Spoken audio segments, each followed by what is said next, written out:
Since its rise in popularity in the last decade or so, tech diving has demonstrated itself a challenging yet extreme underwater pursuit. Compared to mainstream recreational diving, the equipment and motor skill requirements are both more extensive and more demanding. The DSAT Tech Deep Diver, Apprentice Tech Diver, Tech Trimix Diver, and other TecRec courses build upon an equipment and skill philosophy that reflect the real-world demands of technical diving.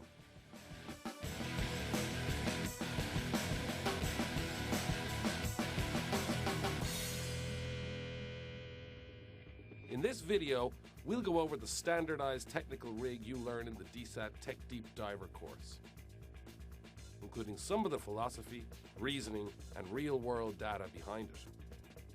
Then we'll go over some of the key motor skills you need as a tech diver.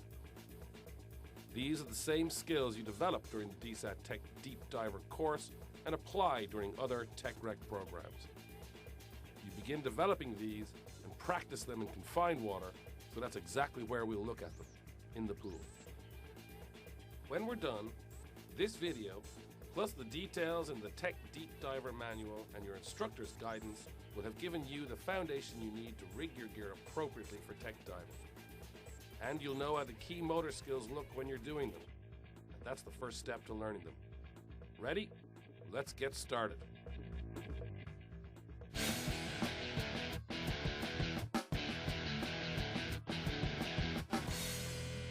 There are two variations of the modern standardized technical rig that you learn in the Tech Deep Diver course. It originated with cave diving in the mid-1970s and continues today as your basic setup because it works. It's streamlined and ergonomic, which are important when dealing with the amount of gear tech diving requires. We call it the standardized rig because with more extensive equipment and higher potential hazard compared to recreational diving, tech diving has more need for conformity between divers. Research shows that the more variables you must consider in a given situation, the longer you take to respond. Standardization reduces equipment variables and therefore response time in an emergency. It streamlines equipment management to decrease task loading and is the accepted tech community standard. We're concerned with two types of equipment standardization: interdiver and personal. An interdiver standard applies to those aspects of equipment configuration that substantially affect interdiver actions. To reduce emergency response time and streamline equipment management, all divers configure these alike according to the tech community standard. You don't have to remember which second stage the donor will pass to share gas, or which valve to close when your teammate's primary regulator free flows. Equipment variables that don't substantially affect interdiver actions give more latitude for personal preference. These are variables like whether you wear stage deco cylinders on both sides or all on the left, or whether you mount your SPG on your chest, waist, or arm. However, it's important that you maintain a personal standard in these areas, always setting up the same way. This reduces task loading and streamlines equipment management. Let's look at each component as we set the rigs up, starting with the cylinders and valves. If you want, follow along with your Tech Deep Diver Manual, Chapter 1. Typically, you'll be diving in doubles, steel or aluminum, depending upon local availability and your volume requirements. State-of-the-art is the DIN system isolator manifold. The DIN threaded connection uses a captured O-ring that's more reliable if you bump into something. In case of manifold failure, closing the isolator valve divides the system, preserving half your gas. See this? No valve covers and caps. You can't see behind your head, so completely remove these to eliminate any clutter behind you. Have your doubles set up so the mounting bolts lie 28 centimeters or 11 inches apart. This is the industry standard your harness uses. It's important to assemble doubles so the bands and valves align properly and the set lies flat. Have a qualified equipment professional do this. The standardized rig calls for diving with all the valves all the way open. Why all the way? So if you or your teammate has to shut one down, it only turns one way, closed. Tests show this is especially important with the isolator valve, which you can easily turn the wrong way if it's only cracked open. If you go the wrong way, it takes longer than if it had been all the way open to begin with. But worse, you might accidentally leave it open thinking you closed it. And that means you lose all instead of half your gas supply. Your harness sandwiches your BCD against the cylinders with everything held together by recessed wing nuts on the tank band bolts. BCD wings vary in size depending upon the lift you need for the dive. One principle of tech diving is that you have two of all critical systems, a primary and a backup. The double bladder BCD provides two buoyancy and low pressure inflator systems for this purpose. If you're diving lightweight cylinders like aluminums, a dry suit may be adequate buoyancy backup, so a single bladder BCD will work. But keep in mind that if you're properly weighted, you're often more than 10 kilos or 22 pounds negative at the start just from the gas you're carrying. That's more than most manufacturers consider reasonable to offset with their dry suits, so you'd still need a double bladder BCD. If you're diving in a wetsuit, you'll need the double bladder BCD for sure. You'll choose either a soft harness like this or a plate harness like this. The soft harness is versatile, easy to adjust, and lightweight. The plate harness is simple, and the steel versions will minimize the weight you need, if any. With either version, you want a crotch strap, which keeps the set securely on your back in any position. One or two adjustable chest D-rings are a must, so you can set them exactly where you need them for wearing deco cylinders. You want a standard webbing waist strap with buckle, with rigid adjustable D-rings at each hip. Some custom harnesses have D-rings sewn in place after adjusting them to exactly where you need them. Rigid D-rings substantially improve performance when donning stage deco cylinders, especially when you're wearing thick gloves. Keep in mind that D-rings on a BCD don't automatically make a BCD an appropriate tech diving rig. This may be an excellent BCD for recreational diving, but not for tech diving, because you can't adjust the D-rings. Add rigid hip D-rings, and it lacks other necessary components like a crotch strap. You can get adjustable, quick-release shoulder buckles for either harness type, but they're more common on the soft harness. Some divers like these because they make it easier to get in and out of your rig, plus you can adjust easily on the fly. Other divers prefer the simplicity of a harness without them. A bungee loop keeps the free ends secure, and they hold your backup lights for cave or wreck diving. Put two bigger bungee or surgical tubing loops at the bottom to hold your rolled-up lift bag. It should fit snugly, but pull free easily when you need it. You may have to play with it to get the size right. Some divers opt for commercially made lift bag storage pouches. Okay, we've got the BCDs and harnesses mounted. A clip on the primary low-pressure inflator keeps it from getting lost, although most soft harnesses have retaining straps that make this unnecessary. See these loops on the BCD hose? We'll run the inflator hose inside them when we mount the regulators to keep everything compact. Your secondary BCD inflator secures behind the wing. This removes clutter from your chest and avoids confusion when you're task loaded. You can either clip the BCD inflator like this, or secure it under tubing or a bungee on the cylinder. You might need to reposition the BCD hose for a clean fit. Note there's no big pocket like you find on a recreational BCD. Except for a small backup mask pocket or accessory pouch, harness pockets clutter your rig. Get rid of them. Most tech divers prefer thigh pockets, which not only keep things clean, but are easier to get to with all your stuff on. Now let's look at your regulators. You probably realize you want top-of-the-line, high-performance DIN regulators. Your primary regulator will have a low-pressure inflator hose and the long hose second stage, which is about 2 meters or 7 feet for most divers.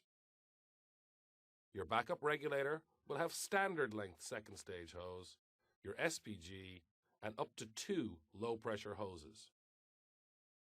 You may have only one if using an argon inflation system, or if a dry suit provides adequate backup buoyancy control. Your primary regulator mounts on the right post with the low-pressure inflator hose feeding your primary BCD. The long hose tucks behind the wing. As you'll see in a moment, it routes across your chest into your mouth when worn, but set it out to the side during setup. Your secondary regulator mounts on the left. One inflator hose feeds your secondary BCD, and the other feeds your dry suit. Note that all hoses route in or down. Nothing sticks or protrudes out away from your body. You want to stay clean and streamlined. You'll find different first stages make this easier than others. Notice that while you usually mount this model vertically, mounting it horizontally easily routes all the hoses inward and downward for a clean rig. Do what you need to get your hoses running cleanly inward and downward. Let's look at why this setup puts everything where it is. Much of it is driven by the backup regulator, so we'll start there. The backup regulator goes on the left, so the second stage hose doesn't protrude excessively when worn. The SPG is also on this side because it provides information. If it doesn't move, that alerts you that either your right post valve or your isolator is closed. In an emergency, if the SPG reading drops after intentionally closing the isolator valve, it tells you the leak is on your left. Most dry suits feed from the left, so the dry suit inflator hose comes off this side. Since that's the backup buoyancy in many configurations, the inflator hose for the primary BCD must come off the right primary first stage.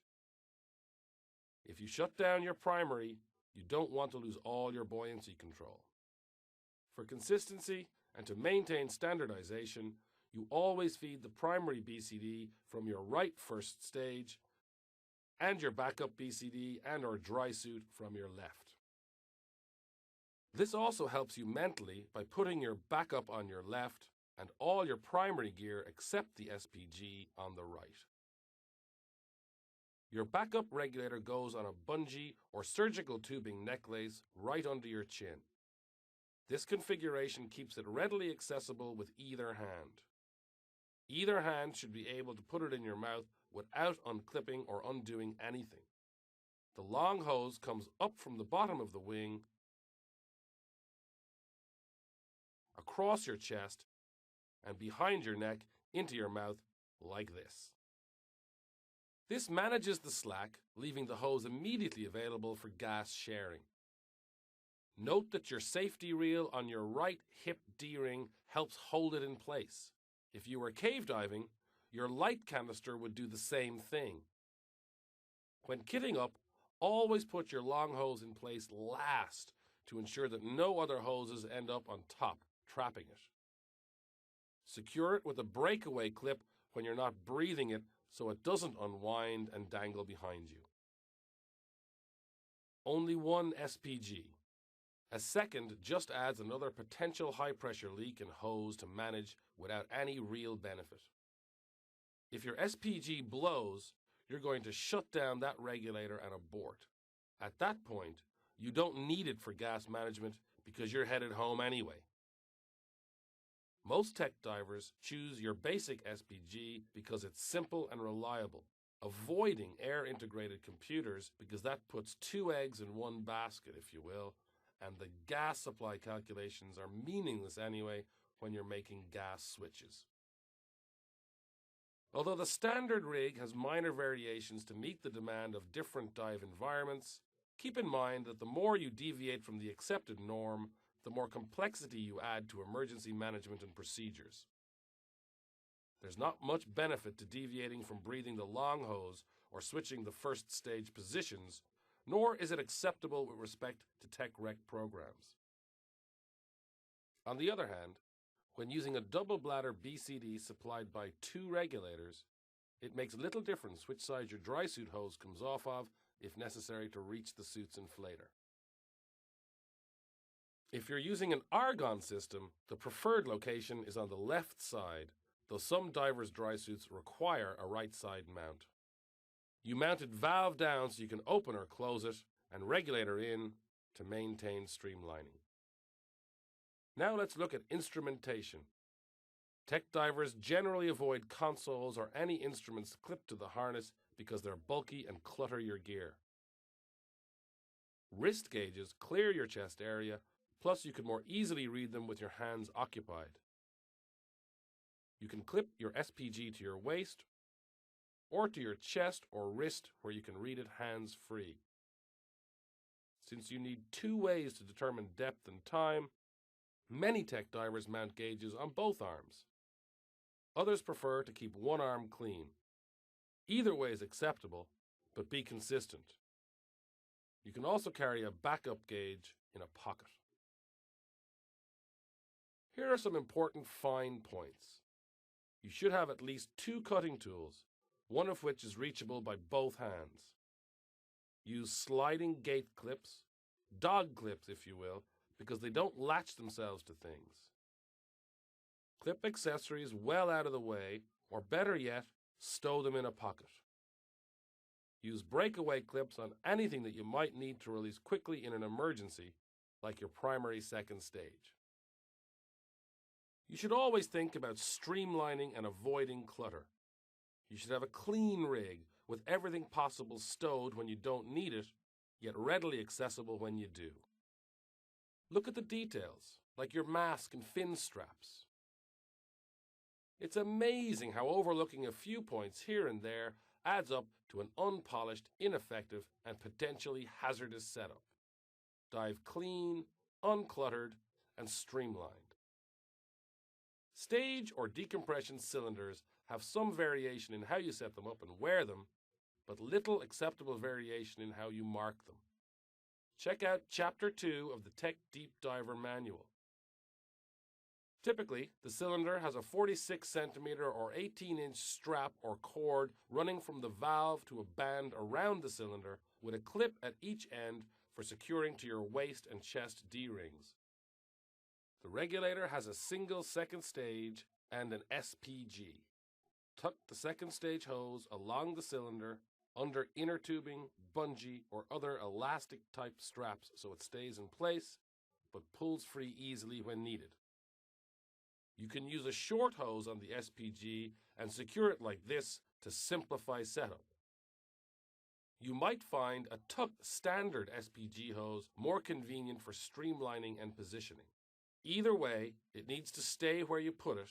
You need to be able to read it easily, and it shouldn't create a tangle hazard.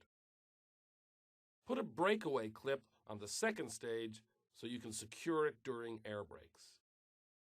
Because clips can jam, use straps you can cut to ditch your deco bottles in an emergency. Some divers use double-ended clips for the same reason, figuring that if one end jams, they can free the other. Most divers find aluminum cylinders' buoyancy characteristics make them easier to handle, and they're preferred for all left configuration. But aluminum cylinders are virtually impossible to get in some locations, so that leaves steel. Because they're a good bit negative, you'll find steel cylinders a bit more awkward and probably opt to wear them on both sides for better balanced swimming. With either aluminum or steel, the DIN valve system's preferred. However, Because they're in front of you and less prone to impact, the yoke system's considered acceptable. While there's some variation in stage or deco cylinder setup, there's no acceptable variation in how you label them. At a minimum, every cylinder should have your name, the mix, its maximum depth, and color codings appropriate to your local area, like this green and yellow enriched air band. These need to be legible and placed so your teammates can read them while you're wearing the cylinder. This is for safety, so that your team can double-check that you've switched to the correct gas. For convenience, you can put the same information on a second, smaller label that you can read more easily while wearing the cylinder, but this does not replace the main markings. Take gas analysis, cylinder labeling, and gas switch procedures seriously. Switching to the wrong gas is one of the most common but most preventable causes of tech diver deaths. Think about what you're doing. Be serious and disciplined about this. It will help keep you alive.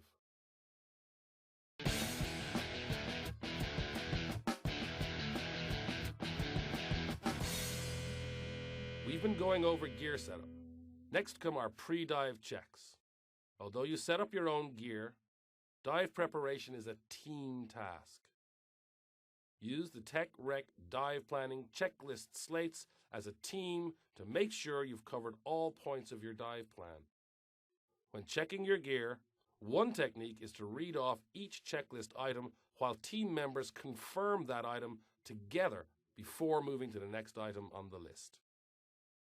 Remember to analyze and confirm all your gases immediately before the dive. Do this even if you analyzed and marked them earlier. This may seem overly cautious and unnecessary, but this precaution has caught mistakes many times, perhaps saving the divers' lives. After your team is in the water and set, the next check is the bubble check. Check each other for any bubbles from the manifold or regulator fittings that suggest a bad O-ring or other problem. Small leaks can become catastrophic with impact or time, so you don't dive until they're dealt with. Bubble check your stage deco cylinders yourself. The next check is the descent check, which is typically a pause at about 6 meters or 20 feet to make sure everything's in order. You and your teammates look for anything out of sorts and make last-minute adjustments. When surface conditions are rough, this may be the best place for the bubble check too. Sometimes you descent check immediately upon reaching the bottom. You'll run S-drills periodically when diving with new teammates for the first time to refresh your skills and to confirm procedures with teammates. You typically do S-drills in shallow water, practicing gas sharing, valve shutdowns, and other emergency procedures. Proper weighting is an issue when you set up your gear. You may be substantially negative at the start of a dive, but with doubles and 2 deco cylinders, more than 10 kilograms or 20 pounds of the weight is just the gas. Proper weighting is the weight you need for the worst-case scenario, maintaining a 5-meter, 15-foot stop with near-empty doubles and no other cylinders. The only way to know is to get your doubles nearly empty, check your weight, and then record it in your logbook. One of the first skills you'll learn is long hose gas sharing. It begins when a teammate signals out of gas or you realize he needs gas. Pass the second stage from out of your mouth, unlooping it over your head as you go. You may be surprised how fast and easily you can do this. Switch to your backup second stage around your neck and make contact with your teammate. At this point, you either sort out the problem or abort the dive. Providing the long hose is your first response when there's any question about what your teammate's breathing. You should be able to do it smoothly on the bottom, ascending or descending, or while making a decompression stop. If a regulator fails, it will most likely run away on you. A burst low pressure or high pressure hose or an O-ring failure where the first stage seats can also cause massive gas loss. Practicing regulator free flow gas shutdown prepares you for these gas loss emergencies. You'll begin when your instructor signals free flow or holds in the purge button on one of your second stages to simulate the free flow. Breathe from the unaffected regulator, reach behind your head and shut down the valve to the affected regulator. You should be able to do this independently. If necessary, quickly loosen your waistband or crotch strap and lift the cylinders so that you can reach them. When you've closed the valve, the free flow will stop. You use cylinder isolation to handle a manifold failure, or if you have a gas leak and can't immediately determine the cause. Your instructor may use her second stage to simulate a manifold failure. Reach back and close the isolator valve. Unlike the free-flowing regulator shutdown, closing the isolator doesn't stop the leak. It protects only half your gas supply. To get the best use of your remaining gas, breathe from the leaking side until it's exhausted as you abort the dive. It's not always easy to tell which side the leak's on. Lean back and look up to see if you can tell where the flow's from. Look on your SPG. If it's dropping, the leak's on the left side. If not, it's on the right. Manifold failures are noisy and dramatic, and you may need a teammate to tell you which side the leak's on. The gas shutdown drill combines the free flow regulator shutdown and cylinder isolation. It is not a dive skill, but a training skill that develops your situational awareness about which valve you're closing and which second stage you're breathing. You begin with either regulator valve or the isolator as chosen randomly by your instructor.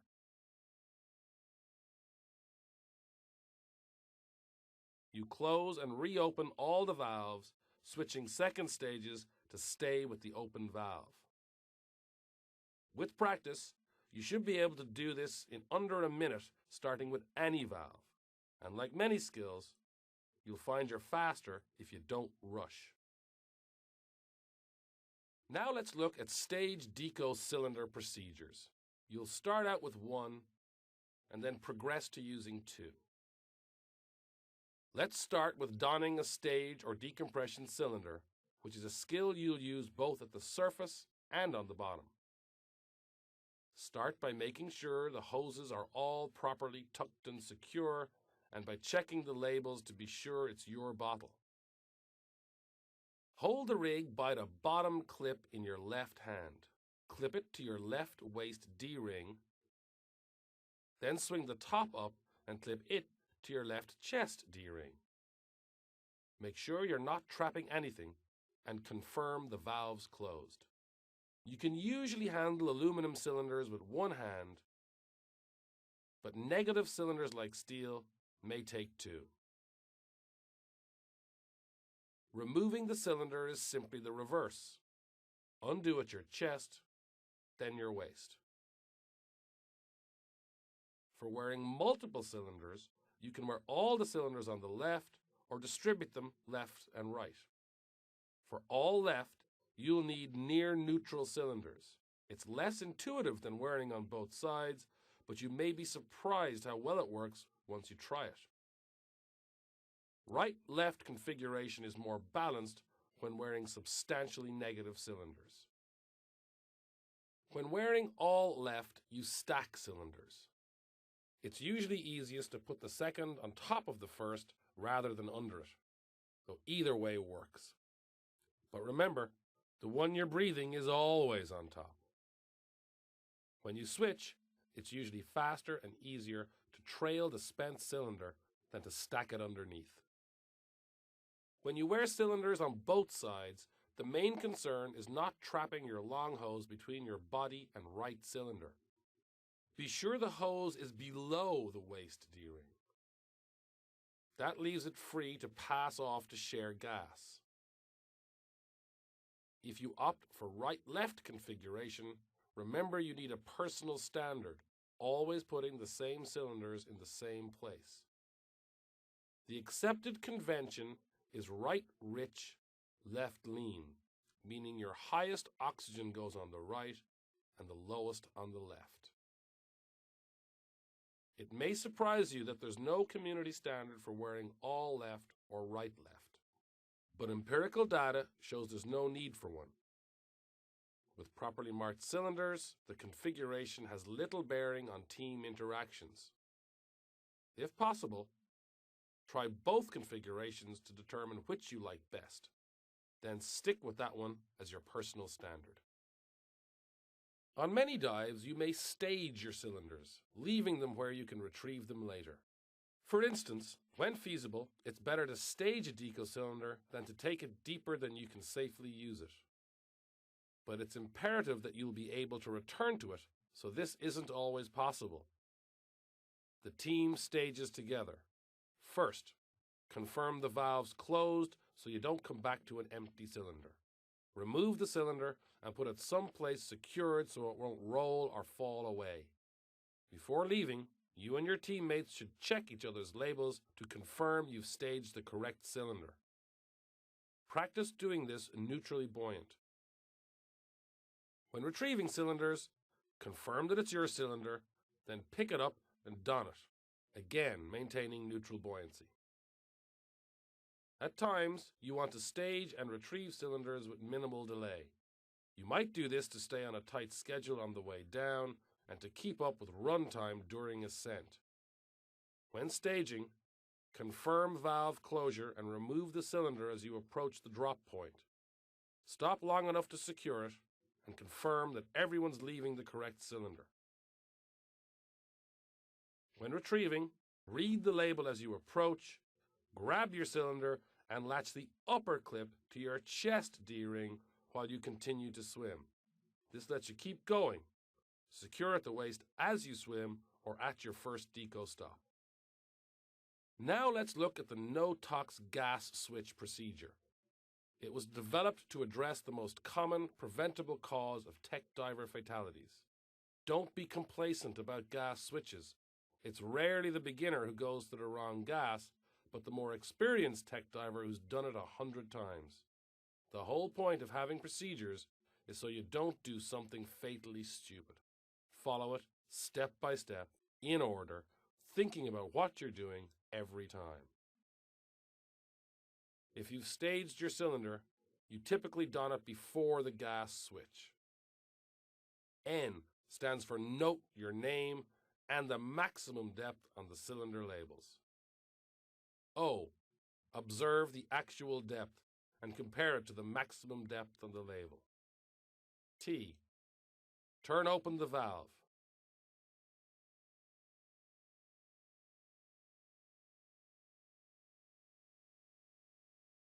Check the cylinder pressure. O, orient the second stage for breathing. Test purge it. Then make the switch. X, examine your teammates. Follow the hose from their second stage to their cylinders and confirm that they're breathing the correct gas. They should do the same for you. After completing the gas change, clip your long hose second stage to a chest D-ring on your right so it doesn't unwind and get tangled. Its breakaway clip allows you to still pass it away quickly in an emergency. Follow the no-tox procedure for all gas switches. When switching from one stage deco cylinder to the next, correct procedures further reduce the likelihood of accidentally switching to the wrong gas. Switch from the first stage deco cylinder to your back gas. Close the valve and restow the second stage. For all left configuration, you'll move the first cylinder underneath or trail it from your hip. Now no-tox switch to the new cylinder. It may seem unnecessary to go to back gas, but it's important. To minimize confusion and reduce error potential, you want to minimize the number of deployed second stages. If an emergency arises during a switch, and this is when it will, having multiple second stages with multiple possible gases compounds the situation and may lead to switching to the wrong gas. By totally securing the first cylinder before deploying the next, you minimize the confusion and assure you have only the usable second stages immediately available. You can confidently hand off your long hose or the deco second stage you're breathing without checking whether it's a safe gas. A possible emergency during a gas switch is your teammate breathing the wrong gas. Field tests show that this is most likely to happen if a diver doesn't follow the no-tox procedure correctly. Time's critical. Your teammate's on a countdown to a convulsion and drowning, and even signaling may take too much time. Immediately, pull the second stage from his mouth and give him your long hose. Now you can sort out the situation. And here's a tip. If a teammate grabs the second stage in your mouth after a gas switch, let it go and switch to his or your own long hose. He may be saving your life. One of the most serious tech diving situations is an unresponsive diver at depth. The amount of gear, plus the risk of decompression illness if you surface immediately, complicate rescue. It's one of the risks you must accept as a technical diver. It may be most effective to tow a breathing, unresponsive diver to an ascent line or other location where surface support divers can assist. Hold the victim's regulator in and keep his airway open while establishing neutral buoyancy with the victim's BCD. After he's neutral, use your left hand to maintain the airway and the BCD hose, and your right to tow by the manifold valve. This takes a surprising amount of effort, so take your time and control the victim's buoyancy. The situation's urgent, but you can't help the victim if you overexert and get into trouble or lose control of his buoyancy. Depending upon the environment, deploying a lift bag can be an emergency skill or your planned ascent method. Either way, you rely on the bag and line to control your ascent and decompression, so you need to get it as full as possible, control its ascent, avoid jamming the reel, and not get tangled in the line. Retrieve the bag first.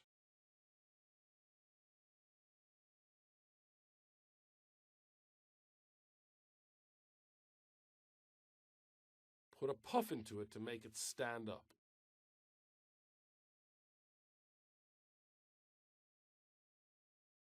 Retrieve your reel and secure its line to the bag clip with a double loop.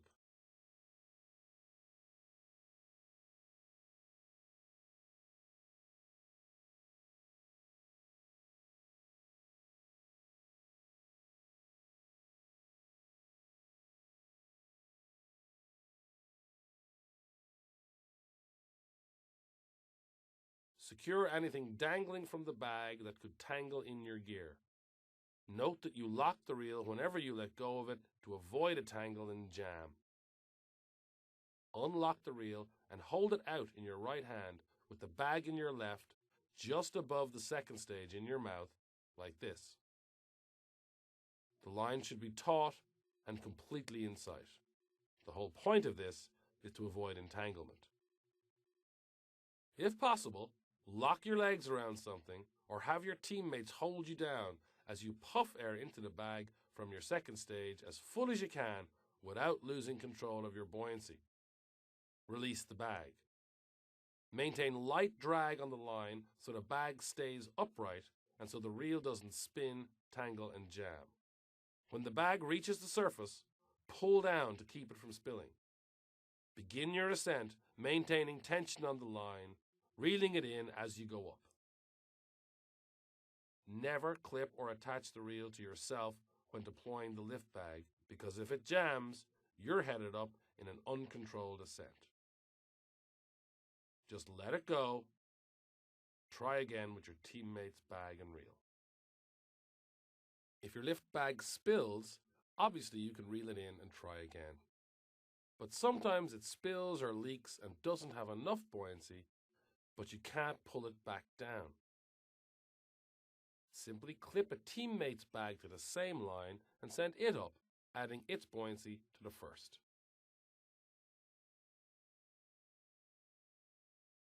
You can use a special lift bag with the same technique as a pre-agreed signal to surface support. The second bag can mean to send down a support diver with more gas, that the entire team is together, or to be watching for the bag of a missing teammate.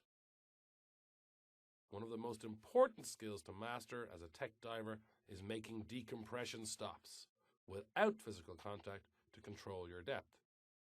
This is the typical situation when ascending as a team with a lift bag, for example. You need to continuously monitor your depth and control your buoyancy so that your depth varies less than a meter or 3 feet. Your instructor may have you practice this at a stop as shallow as 1.5 meters or 4 feet. The shallower, the harder, so this is excellent practice. If you can maintain a shallow stop for 15 minutes without physical contact, you'll be able to make deeper stops easily. Stay in as horizontal a position as possible. It's easiest if you have a visual depth reference, such as a marked line or the depth of the lift bag reel. Failing that, you and your teammates will have to monitor your depth gauges continuously. By facing each other and doing so, you maintain team contact and provide additional depth cues. You will also need to manage other skills, such as no tox gas switches, while maintaining your stop depth. It helps if teammates do this one at a time, while the others provide a depth reference and depth control assistance. You'll also learn to perform the gas shutdown drill while neutrally buoyant, varying no more than 1 meter or 3 feet from stop depth. Begin by getting neutral and settling your buoyancy. Find a visual depth reference, such as a mark on a line or teammate monitoring depth with a gauge, and park yourself in front of it. You can't see your valves anyway, so keep your eyes locked on your depth reference as you go through the shutdowns and regulator exchanges. Use breath control to maintain depth, and don't rush. Go at a controlled pace, and you'll easily maintain your depth while smoothly practicing the drill. As you've probably noticed, tech diving skills have at least one hand occupied, which is why technical diving hand signals usually use only one hand. Let's go over the most common ones. OK is the first of 3 command signals. It means, "Are you okay?" or "I'm okay." As a command signal, it demands a response. The correct response to a command signal is the same signal back, or no, like if you're not okay. You respond with the same signal to assure your teammate that you understand the signal. End the dive means we're headed up, period, no negotiation. It's a command signal. For a more general, let's head back, most tech divers use this to mean turn the dive. Hold means to pause and stop, generally to sort out a problem before continuing. To reference your reel, use this signal, with this signal meaning line. The same signal waved in a figure 8 means entangled. This signal means I think I have the bends, or simply the bends. This means question, which usually precedes what you're asking about. For example, this means hold the dive. How much gas do you have? These divers are using the imperial system, and the reply is 2,700 psi. In tech diving, you signal numbers with one hand, one digit at a time. Fingers up and palm out indicate 1 through 5.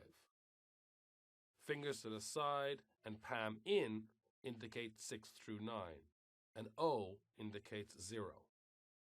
So 2,700 is 2, 7, 0, 0. If you had 38 bar, you would signal 3, 8, like this. As you're used to in recreational diving, tech hand signals are contextual and intuitive. This conversation means, how much deco time do you have left? The answer is none. Decompression complete. The diver asking then says, "I have 4 minutes left." Setting up your standardized technical rig and mastering the skills you just saw are just two parts of the knowledge and abilities you need to qualify as an apprentice tech diver or tech deep diver. And your abilities and need will change over time. Adjust your rig as you gain experience and learn what works. You can do a lot to dial it in to your preferences without departing from the standardized rig philosophy. Keep the skills you just saw sharp. Review this video and practice them periodically, especially those you've not used in a while. Tech diving has more potential risks than recreational diving, but for those willing to assume those risks, it offers more challenge and new rewards.